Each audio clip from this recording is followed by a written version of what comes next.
যারা বলে মুগ ডালের পিঠে বানাতে ভীষণ পরিশ্রম, আজকে তাদের জন্য আমি ভিডিওটা নিয়ে আসলাম। খুব সহজ পদ্ধতিতে আমি আজকে মুগ ডালের পিঠে বানিয়েছি। প্রথমে আমার মুগ ডালগুলোকে ভেজে এটাকে প্রেসার কুকারে 2টা সিটি দিয়ে দেব।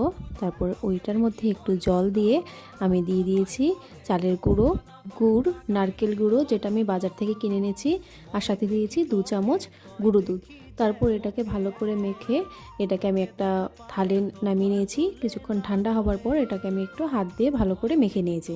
তারপর আমি সাথে কড়াইটা বসিয়ে দিয়েছি তেলটা গরম হওয়ার জন্য, আর সাইডে কিন্তু আমি গুড় আর চিনি দিয়ে শিরাটাও বানাবার জন্য রেখে দিয়েছি।